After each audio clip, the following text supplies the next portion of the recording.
Hello crafty friends, it's Jess from jesscrafts.com, and today I have some cards, 9 cards in fact, that feature some paper smooches stamps as well as some Create a Smile stencils.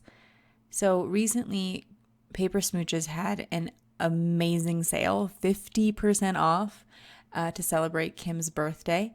So I picked up some stamps and I even picked up some coordinating dies, which is not something I would typically do, but the prices were just so good. I decided that it was worth it because they are a little bit more convenient than cutting everything with my scan and cut. And there's some techniques that are a lot easier to do with a coordinating die. And so that's what I'm going to focus on today, what I did with the coordinating die. Here I am just coloring this image from the Happy Hellos. I wasn't sure. I think it's a cat, but it could kind of be a fox. I could even see someone saying it's a dog.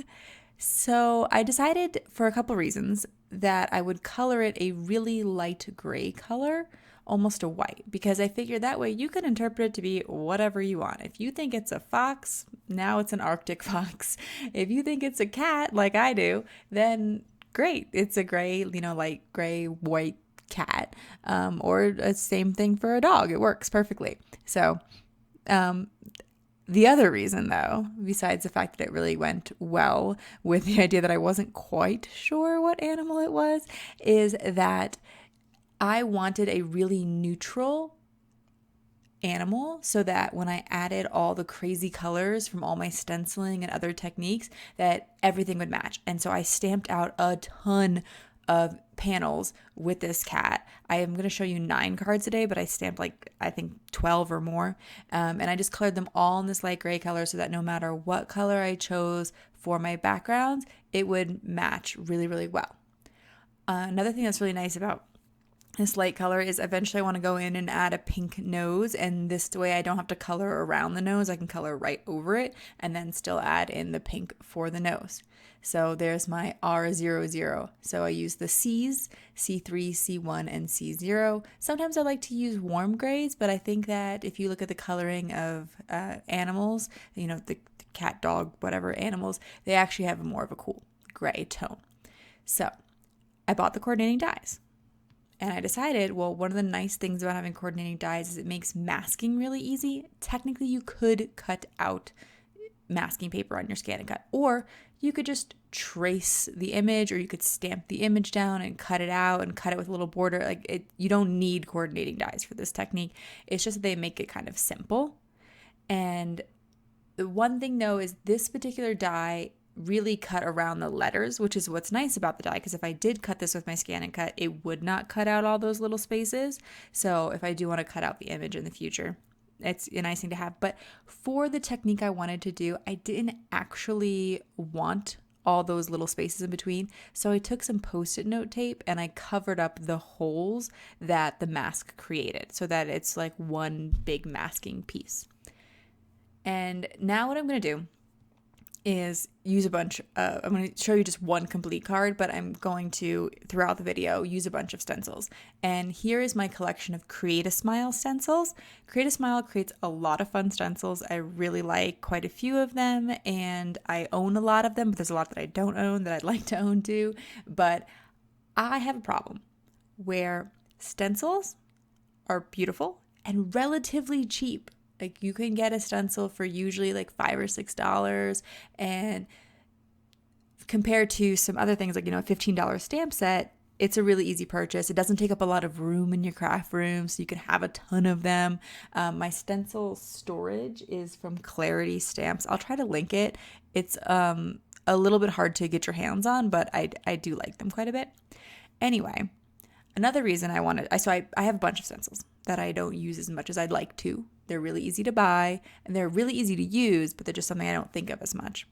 I wanted to use my Create a Smile stencils because I'm trying to, as I can in the next couple of weeks, focus on sharing a couple of the companies that I have worked with in the past, because I know that this is a difficult time for many crafting companies. A lot of them are still shipping because they are such micro businesses.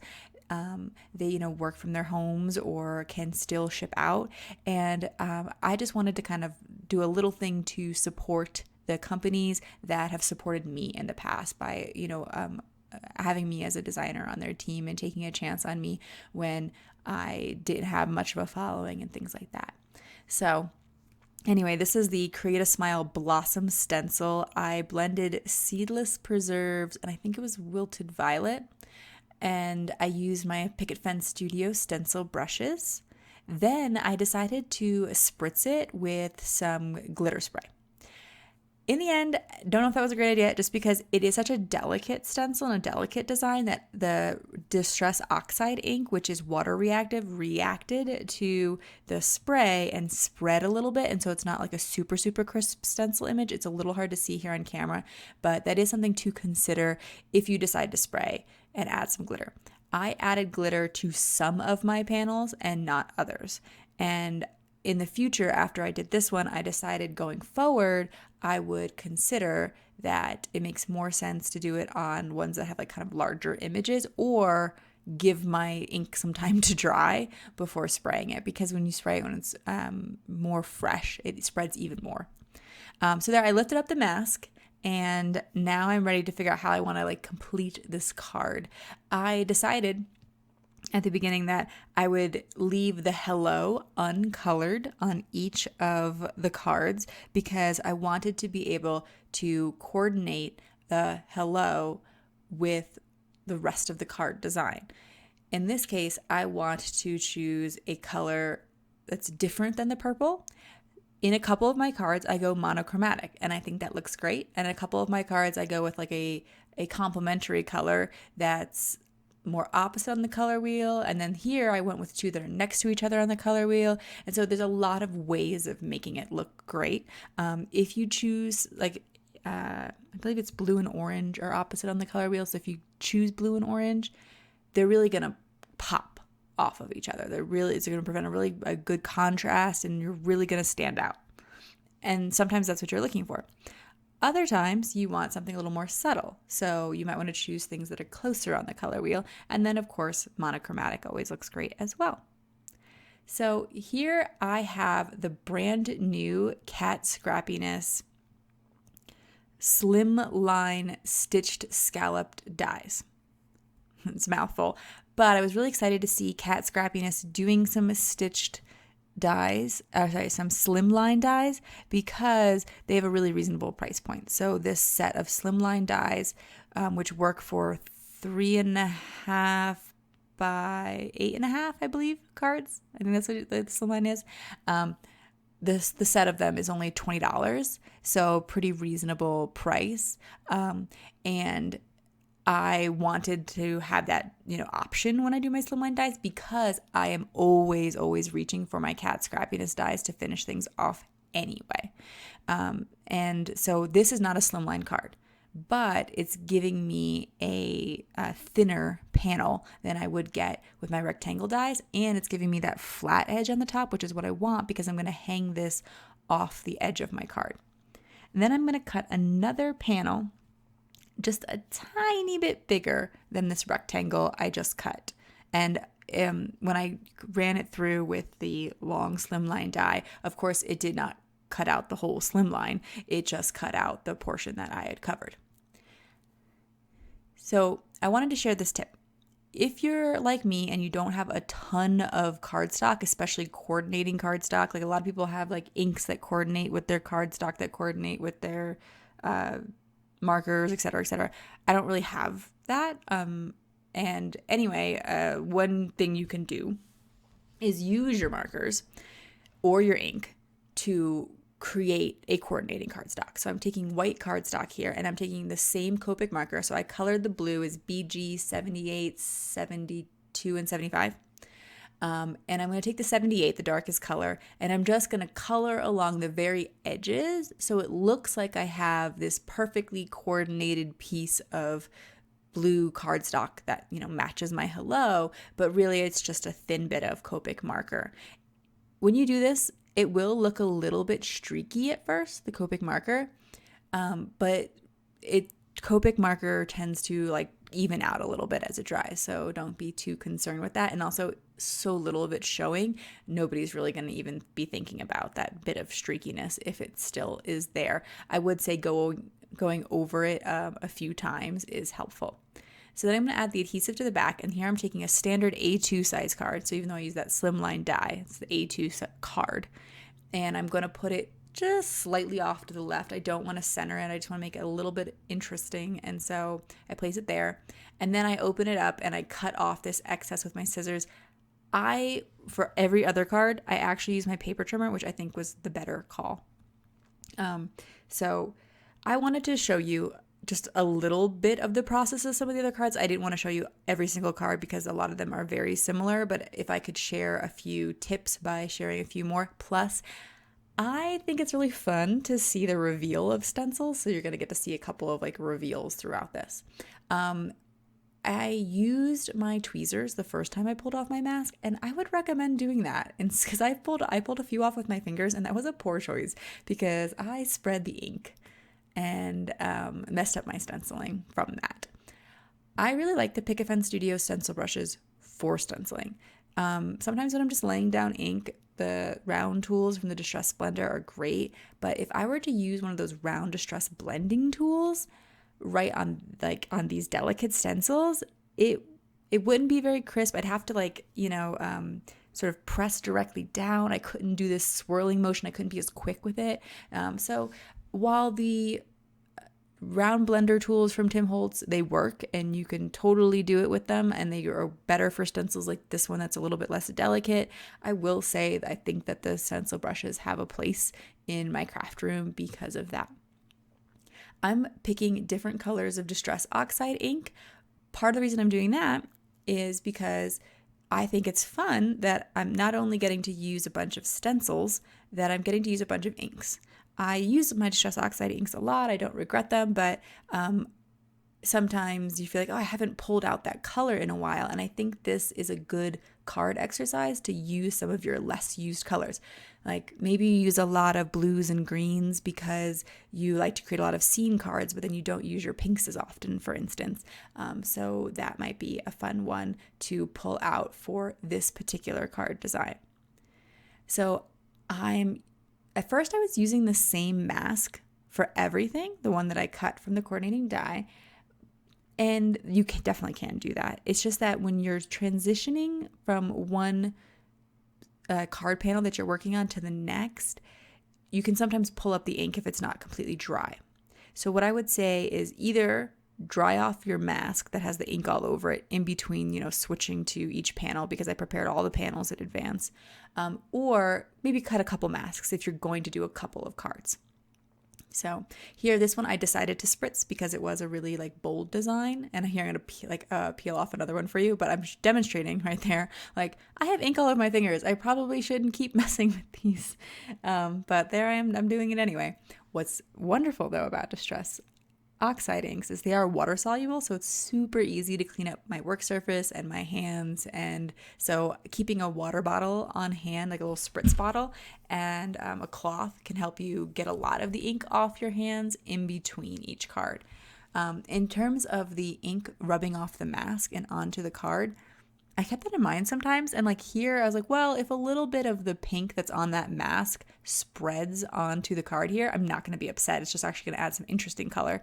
So I considered that when I was too lazy or working too quickly to switch between, just, make sure my mask was completely dry, or if I wanted to do a whole bunch in a row or something like that. So here again, I'm like, oh, this card's wet. Let me just pull it with my finger. That surely won't spread anything everywhere. I did make sure to use painter's tape, the delicate surface painter's tape, to tape my stencil so it wouldn't move, because I've certainly done that. I see people on YouTube all the time, don't do that. They don't tape down their stencils and somehow they don't move. I don't know how they do that. I have to use several pieces of tape to keep mine under control. This one here, Evergreen Bough, Cracked Pistachio. I probably won't link all the Distress Oxide inks because I don't even know if I remember them all, but it was just really fun to experiment with different colors. And I love Cracked Pistachio, but I don't use Evergreen Bough very much. And so it was a nice combination and a way to use that with that stencil instead of using it the intended way, just kind of turning it on its side, created a slightly different look, which was really fun too. And here's how you can see I'm switching between masks. So here's like the one that I hadn't used quite as recently. And that is what is saving my butt here. I have a Tombow mono eraser, sand eraser, and all those times where I'm getting ink that it shouldn't be because I'm being impatient, etc., I am using my Tombow sand eraser to clean up a little bit of ink. But I'm also, like on this card, there was a little bit of red ink, but I wanted to use a yellow stencil. And I was like, well, I'll, sand erase a little bit. But honestly, because Distress Oxide inks do go down a little bit opaque, whereas Distress inks are a little more translucent. The opaque Distress Oxide ink will cover up some ink boo-boos. So when I laid down the stencil, I kind of put the open areas of the stencil that I knew would get ink over the little smudges that I had here on my panel.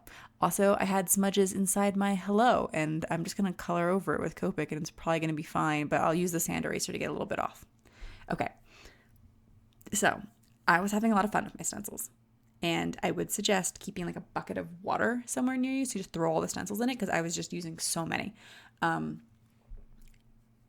it does take some time to do, and I had a lot of panels, and so after like 7 stencils, I was like, okay, I think I want to try to finish up some of these cards a little bit quicker. So I came up with 2 simple ideas to finish up the card without the stencil. So if you like the stamp, but you want a slightly different idea, what I decided to do was instead color the hello with a rainbow instead of coordinating it to a background, because I'm just not going to do a background, and let that kind of take a little bit of as a nice pop. So when I go to put this on a little panel, when I go to like put some mat it, essentially, I'm going to put black cardstock because I like the way rainbows pop off of black. So it's going to be black and white, and the cat's obviously gray. So like really monochromatic, then the hello will really like pop out at you. And in a second, I'll show you that I'm going to color one in a monochromatic way. So I'm going to use my darkest C's and color a gray hello so that I have just like a completely black and white card, or black, white, and gray card, grayscale card, as just another possible idea. You can see the marker caps there on the side. It shows you a lot of colors, but honestly, just like pick whatever rainbows work for you. I decided to just do 2 color blend for all of this, so it had a little bit of interest, but didn't take up quite so much time, because you do 3 colors, on cap 3 markers, and do that, multiple times. Can get a little bit time consuming, and the point was that I was trying to be quicker and finish up a few more cards. I also wised up, and I think you might have noticed, you may have noticed in the video, like at first I was cutting it after I did the stenciling, and I was like, I'm wasting a lot of extra ink and time stenciling to cover this whole background. If I'm going to cut them all with that Slimline die anyway, I should do that first. And so, I started doing that instead. I'm not going to show you putting together every card, but you can see some still pictures at the end. And actually, this one, I'm thinking about it, I should probably make a blog post where I maybe post some of the cards, or maybe take some separate photos. So I'll link you to something in the video description. I'll link you to a blog post in the video description showing you all the cards. But here you can see me flipping through them, where I did this is a monochromatic card. There's 2 of those in a row. Here's a card where I did some more contrast, the orange and the blue. And some of them I used cardstock that I had on hand, and others I used that marker technique that I showed you at the beginning, where I used my Copic marker to color it the same color as my hello.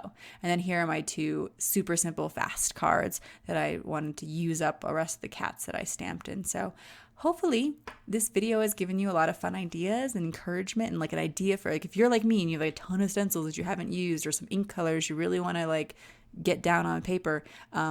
Hopefully this is a good, a helpful technique. Pick out any stamp you have. You don't need these happy hellos, but they are adorable. And there's a couple other little cutie critters in them. If you like this video, please give it a thumbs up. If you are interested in more crafting tutorials, be sure to subscribe to my channel. I'll leave you some links to the products used in the video description below. Stay safe and happy and healthy. Thank you to everyone out there keeping us safe and happy and healthy. Bye.